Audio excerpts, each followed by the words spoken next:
Saudi अरब में लोग बार बार कहते हैं चोरी नहीं होती, चोरी नहीं होती। जो लोग ये कहते हैं कि चोरी नहीं होती, एक बार जुमे की मस्जिद में जाएं, सऊदी अरब की राजधानी में जुमे के बाद खड़े हो जाएं, तब पता चलेगा यहां चोरी क्यों नहीं होती। क्या नाफिज कर दें, यहां पे लागू कर दें वो कानून जिसका बड़ा शौक है आपको। यह अजीब गरीब मुल्क है कि आपको मजहब के हिसाब से शरिया जो है वो 4 शादी करने के लिए चाहिए, तलाक देने के लिए शरिया चाहिए, कुरान शरीफ का निजाम सिस्टम। हम कह रहे हैं आधी अधूरी शरिया क्यों ले रहे हो, पूरी लो। तो आधी शरिया चाहिए सिविल मैटर में, और क्रिमिनल में भारत की आईपीसी चाहिए। हम कह रहे हैं पूरी से शरिया ले लो और तय करो कि अगर आप कत्ल करोगे हिंदू का तो आपकी गर्दन काट दी जाएगी, और हिंदू आपका कत्ल करेगा तो उस पर आईपीसी से मुकदमा चलेगा। चाहिए? चाहिए? रेफरेंडम करा लो। और अगर नहीं चाहिए तो इस देश की सरकारों को मत डराओ कि हमारे मजहब में यह लिखा है, हमारी शरिया में यह लिखा है, हमारे यहां तलाक ऐसे दिया जाता है, वैसे दिया जाता है। कुछ नहीं दिया जाता। मानो तो पूरा मानो। यह कैसे होगा कि प्रॉफिट मोहम्मद साहब को मानेंगे जब फायदा होगा, जब नहीं मानेंगे जब फायदा नहीं होगा। हज की सब्सिडी लेंगे जो इस्लाम के अंदर नाजायज है, जो मुसलमान होने के लिए जो 5 फंडामेंटल हैं उसमें हज भी है, और उसमें साफ साफ लिखा हुआ है जो काम बुढ़ापे में ये लोग नहीं पढ़ पाए वो बचपन में मौलवी साहब ने मुझे पढ़ा दिया था। उसमें साफ लिखा हुआ है किसी दूसरे के पैसे से नहीं, किसी इंटरेस्ट के पैसे से नहीं, किसी नाजायज कमाई से नहीं, अपनी कमाई किए हुए पैसे से आप हज करने जाएंगे तभी वो जायज है। आप मुझे बताइए,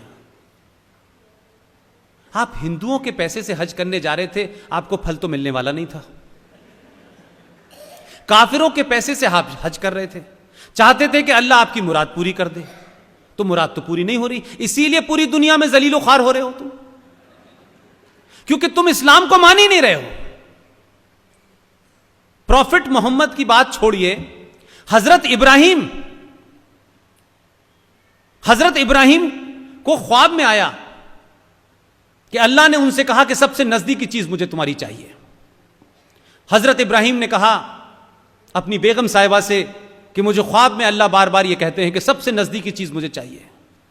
तो उनकी बेगम साहिबा ने कहा कि हम तो बहुत गरीब लोग हैं, हमारे पास तो बेटा है, बेटा इस्माइल है, यही हमारे सबसे नजदीक है, ये दे दीजिए।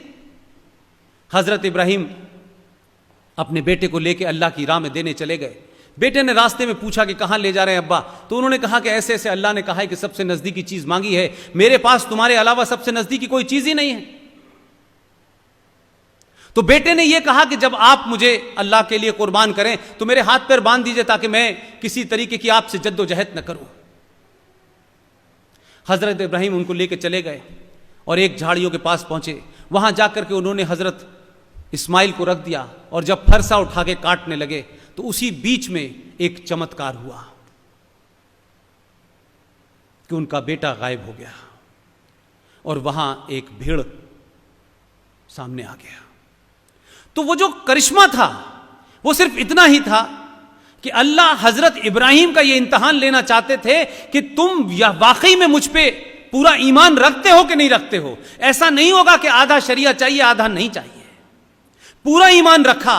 हजरत इब्राहिम का इतना जबरदस्त अल्लाह के ऊपर ईमान था कि उन्होंने अपनी सबसे नजदीकी चीज को जब कुर्बान किया तो अल्लाह ने अपने करिश्मे से उनके बेटे को हटा करके वहां भेड़ पैदा कर दी, और उसी के बाद से ईद मनने लगी। लेकिन मुनाफकत और मक्कारी देखिए, अल्लाह ने कहा सबसे प्यारी चीज, और कहते हैं कि अल्लाह पे हमारा मुकम्मल यकीन है।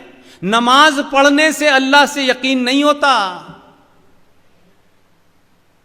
सड़क पे नमाज पढ़ोगे, ये बताओगे, डेमोन्स्ट्रेट करके ताकत दिखाओगे कि हम इस मुल्क के अंदर सड़क रोक सकते हैं, उससे तुमको अल्लाह मेहरबान होने वाला नहीं है। और झूठ और मक्कारी क्या है कि ईद से एक दिन पहले बाजार से 5,000 रुपए का बकरा लाए, काटा और खुद ही खा गए, और कहा कि हमने अल्लाह की ख्वाहिश पूरी की है। अल्लाह ने तो बेटा मांगा था, पूरा यकीन है तो दो। अगर यकीन है अल्लाह के ऊपर और तुम कहते हो हमारा मुकम्मल है, तो दो अपने बेटे को। वो अल्लाह अगर तुम्हारे ऊपर यकीन रखता है तो उसको भी बदल देगा हजरत इब्राहिम की तरह। लेकिन नहीं, ये बेवकूफ बनाने की दुकान चला रखी है, पूरी दुनिया में चल रही है। लिहाजा जो अच्छा है वो हम मानेंगे, जो हमें लग रहा है। इसलिए भारत, पाकिस्तान, बांग्लादेश से लेकर के पूरी दुनिया में जिस इस्लाम को आप देख रहे हैं वो इस्लाम नहीं है। इस्लाम के नाम पर पावर कैप्चर करने के लिए एक आइडियोलॉजी की तरह इस्लाम इस्तेमाल हो रहा है। डराओ धमकाओ, डर गए तो ठीक है, नहीं डर गए तो लड़ो। तो ये जो इस्लामिक आतंकवाद का नाम लेने से भारत के लोग डरते हैं, उन्हें लगता है कि हम ये कहेंगे तो कोई नाराज हो जाएगा। अगर आप कहेंगे फला आदमी चोर है तो तभी बुरा लगेगा जब वो चोर होगा।